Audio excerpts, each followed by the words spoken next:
गुरु प्यारी साध संगत जी, आप सभी को प्यार भरा धन निरंकार जी। साध संगत जी, कैसे हैं आप सभी? कमेंट में ज़रूर बताइएगा। आशा करती हूँ सतगुरु माता जी की कृपा से आप सभी बहुत अच्छे होंगे। आज मैं आप सभी के लिए एक बहुत ही खूबसूरत साखी लेकर आई हूँ। तो चलिए आज की साखी सुनते हैं। साध संगत जी, सरला जी की 3 बेटियां और एक बेटा था। उनकी 2 बड़ी बेटियां मीरा और नीता पहले से ही शादीशुदा थीं और वो दोनों अपने घर गृहस्थी में खुश थी। लगभग 3 साल पहले सरला जी ने अपने बेटे विमल की शादी गीता से की। गीता बहुत ही आज्ञाकारी और सुशील बहू थी, लेकिन सरला जी ने कभी भी अपनी बहू गीता को मान सम्मान नहीं दिया और गीता ने भी कभी भी इस बात की शिकायत नहीं की। गीता का पति विमल अपने पिता के साथ परचून की दुकान पर बैठता था और विमल के पास आय का कोई दूसरा साधन नहीं था। विमल भी अपने माता पिता का आज्ञाकारी पुत्र था। अभी 1 सप्ताह पहले ही सरला जी की सबसे छोटी बेटी समीरा की शादी हुई।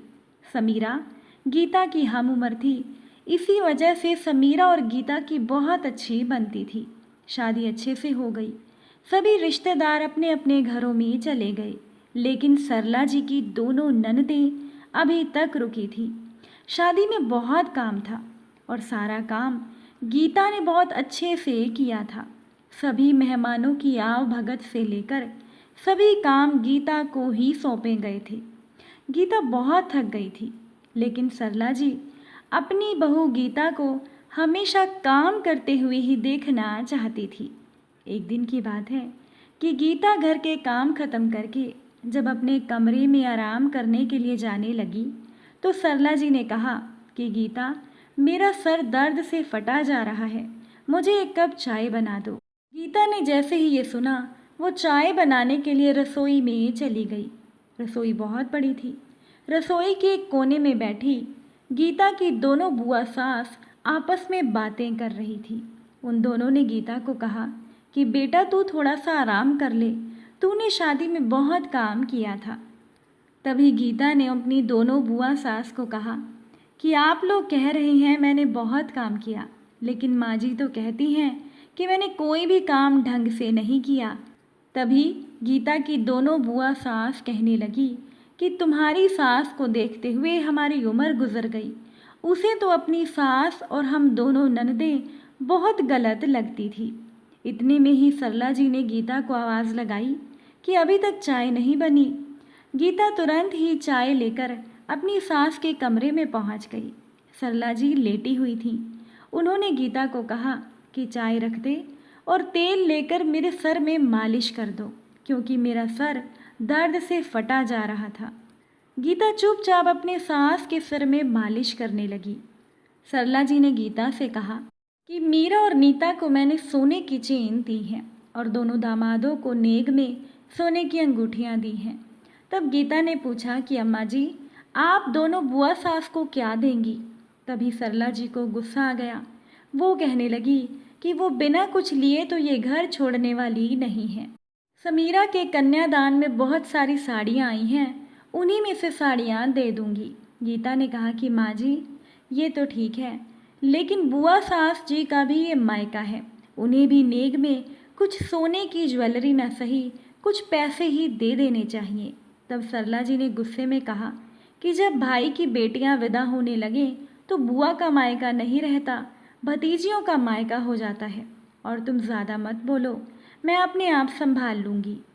जब सरला जी का बेटा विमल अपनी बहन सुमति को पग फेरे के लिए लेने उसके ससुराल गया, लेकिन सुमति ने आने से मना कर दिया।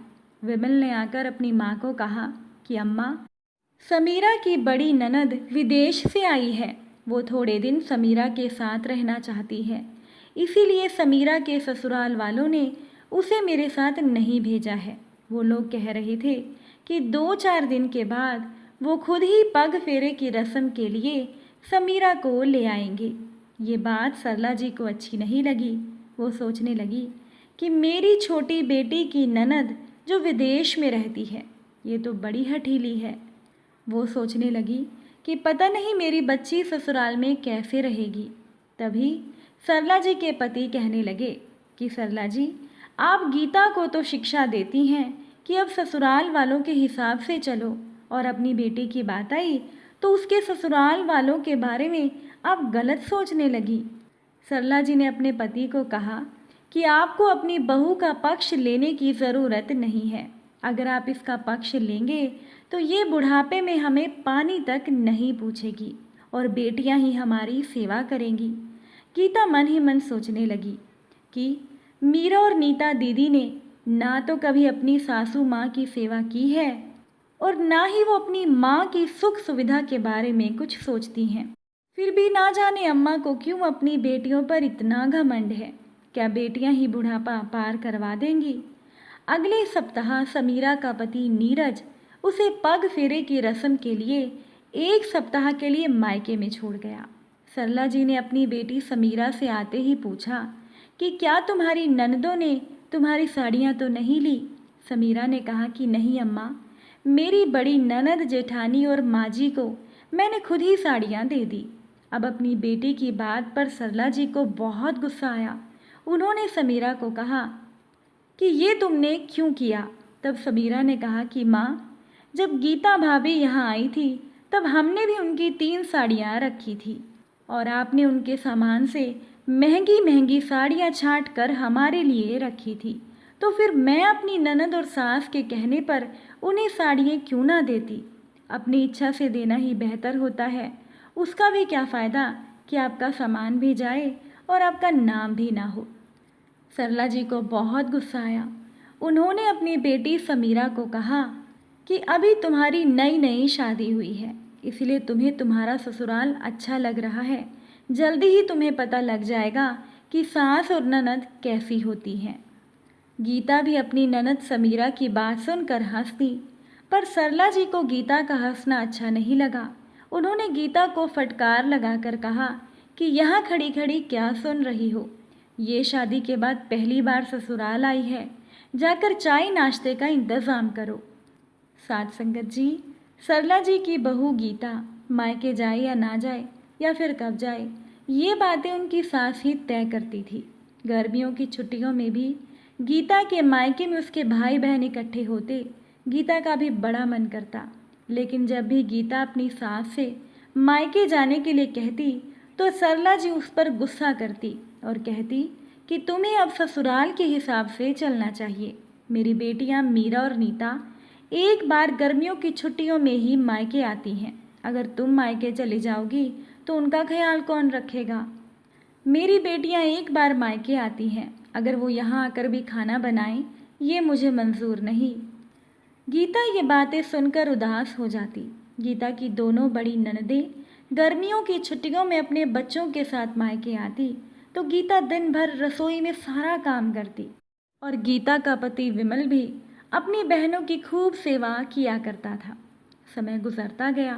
गीता की सबसे छोटी ननद समीरा के घर एक बेटे का जन्म हुआ और गीता की सास सरला जी ने बेटी की ससुराल में भर भर कर सामान भेजा। उसके बाद समीरा अपने मायके में कुछ दिन रहने के लिए आई। जब समीरा अपने मायके में आई तो उसने गीता का पक्ष लेना शुरू किया। तब उसकी माँ सरला जी ने कहा कि क्या तूने ये बहस करना ससुराल में सीखा है?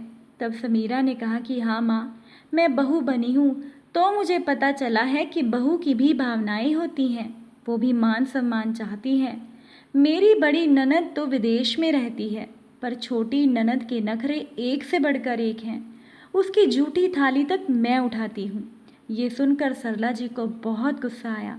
उन्होंने समीरा को कहा कि तू अपनी दोनों बहनों को देख कि वो किस तरह से अपनी गृहस्थी संभालती हैं। तुझे अपनी ननदों और सास की परवाह करने की कोई ज़रूरत नहीं। तब समीरा ने कहा कि माँ, काम करना और बहू का दबना ये तो मैंने इसी घर से सीखा है और आपसे ही तो सीखा है। गीता भाभी भी सब कुछ सहन करती है, कभी कुछ नहीं बोलती।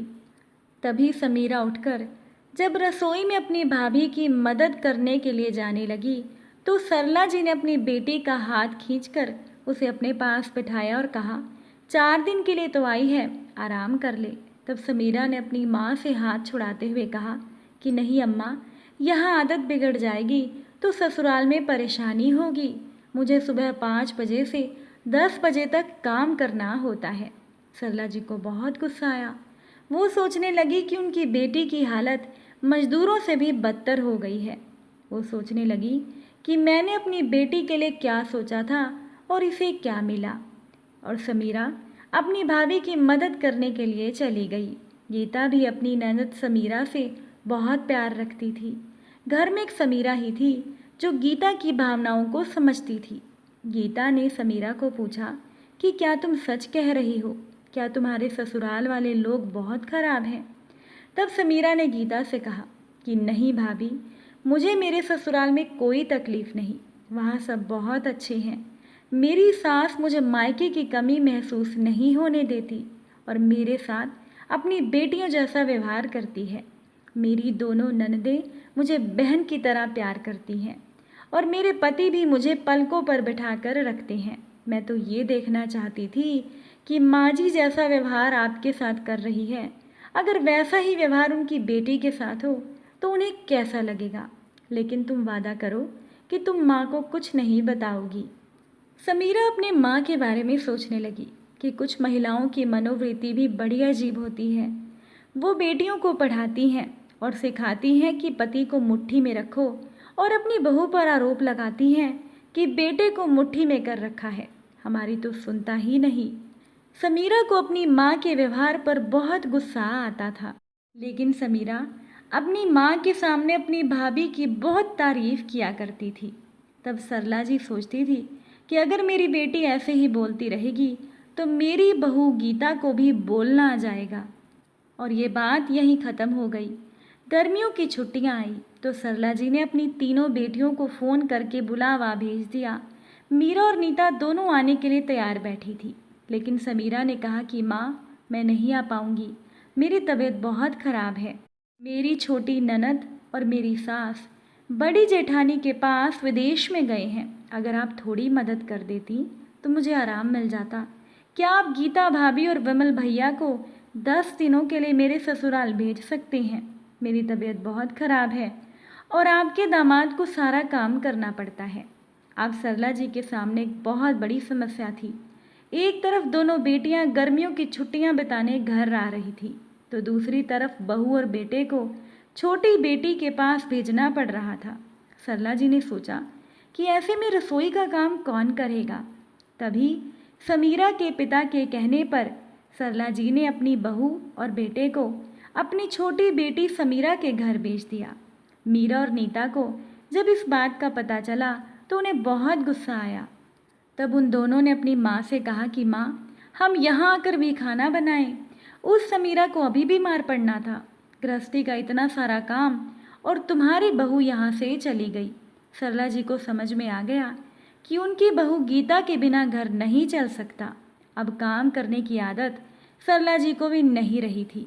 मीरा और नीता रसोई में जाकर काम बहुत कम ही किया करती थी और वो समीरा और गीता को ज़्यादा कोसती थी। जल्दी ही मीरा ने कह दिया कि अम्मा, हम लोगों को तो घूमने जाना है, मैं कल ही अपने ससुराल चली जाऊंगी। सरला जी उदास हो गई। नीता भी अपनी बड़ी बहन की चाल समझ गई कि मीरा चतुराई दिखाकर जा रही है। उसने भी कुछ बहाना बनाया और वो भी कहने लगी, मुझे अपने ससुराल जाना है। सरला जी ने कहा कि अगर तुम दोनों में से कोई एक रुक जाता तो मेरी मदद हो जाती। जब तक गीता नहीं आती मुझसे घर का काम और खाना नहीं बनता। मेरे घुटनों में दर्द बढ़ गया है। दोनों बहनें कहने लगी कि अम्मा, तुम अपनी बहू को बुला लो, वो वहीं जमकर बैठ गई है, हम नहीं रुक सकते। तब सरला जी के पति ने कहा कि तुम लोग जाना चाहती हो तो जाओ, तुम्हारी भी अपने ससुराल में अपनी जिम्मेदारियां और व्यस्तताएं हैं। यहाँ का काम हम संभाल लेंगे, जैसा भी होगा हम काम चला लेंगे। साथ संगत जी, परिस्थितियां बदल गई थी। ना तो मीरा और नीता को सैर सपाटा करने को मिला और ना ही सरला जी ने बेटियों के लिए बहुत अधिक खरीदारी की। वो दोनों अपने अपने घर चली गई। घर खाली हो गया। अब सरला जी को भी काम करने की आदत नहीं रही थी, तो तो उनके पति उन्हें कहने लगे कि तुम जिन लड़कियों की तारीफ़ें करती थी, लो देखो वो लड़कियां भी तुम्हें छोड़कर चली गई। तुम महिलाओं की यही परेशानी होती है, सेवा तो बहुओं से करवाती हो और श्रेय बेटियों को देती हो। मैंने तुम्हें कहा था कि हमारा बेटा और बहू बहुत अच्छे हैं, यही बुढ़ापे में हमारे काम आएंगे, इनसे ज़रा प्यार से बात कर लिया करो। गीता बहू सारा दिन काम करती थी, कभी तो तुम उसकी सराहना कर देती। जब से गीता आई तुमने घुटनों के दर्द का बहाना बनाकर सारा काम उस पर छोड़ दिया। मैंने तुमसे कहा था कि ऐसे तुम्हें काम करने की आदत छूट जाएगी। अब देखो तुमसे कुछ भी काम नहीं होता। सरला जी सुनती रही। पहली बार उन्हें अपने बेटे और बहू की अहमियत समझ में आई। 3 दिन के बाद जब विमल और गीता वापस आए तो गीता ने सोचा कि माँ तो बहुत झगड़ा करेंगी और कहेंगी कि यहाँ मेरी बेटियाँ तंग हो रही थी और तुम वहाँ मज़े में थी, लेकिन तस्वीर बिल्कुल उल्टी थी। सरला जी ने बड़े ही नरम लहजे में गीता को कहा कि क्या समीरा ठीक है। गीता ने डरते हुए कहा कि जी अम्मा, समीरा बिल्कुल ठीक है। फिर सरला जी उठकर रसोई में जाने लगी तो उन्होंने अपनी बहू गीता से कहा, तुम हाथ मुँह धो लो, मैं तुम दोनों के लिए चाय नाश्ता बनाती हूँ। गीता और विमल अपनी माँ के मुंह से ये बातें सुनकर हैरान थे। वो दोनों सोचने लगे कि समीरा की योजना कामयाब हो गई। वास्तव में समीरा बीमार नहीं थी, वो अपने पति के साथ 10 दिन के लिए घूमने गई थी, तो उसने अपनी भाभी गीता और भाई विमल को अपने ससुराल बुला लिया था और कहा कि तुम यहाँ आराम से घर में रहो। गीता ने तुरंत ही अपनी सास को कुर्सी पर बैठा दिया और कहा कि नहीं अम्मा, मेरे होते हुए आपको तकलीफ़ उठाने की ज़रूरत नहीं, आप बैठिए, मैं सबके लिए चाय नाश्ता बनाती हूँ। गीता रसोई में चली गई। सरला जी सोचने लगी कि हाँ, थोड़ा सा समय, थोड़ा सा विश्वास दो तो ये पराए घर की बेटियाँ भी अपनी बेटियों से ज़्यादा अपनी हो जाती। और इस प्रकार से समीरा ने अपनी माँ को अपनी कोहिनूर जैसी बहू की अहमियत बता ही दी। साथ संगत जी, उम्मीद करती हूँ कि आपको आज की साखी ज़रूर पसंद आई होगी। अगर अच्छी लगी हो तो वीडियो को लाइक ज़रूर कीजिएगा। फिर मुलाकात होगी आप सभी से एक बहुत ही खूबसूरत साखी के साथ इसी समय। साथ संगत जी, प्यार से कहना, धन निरंकार।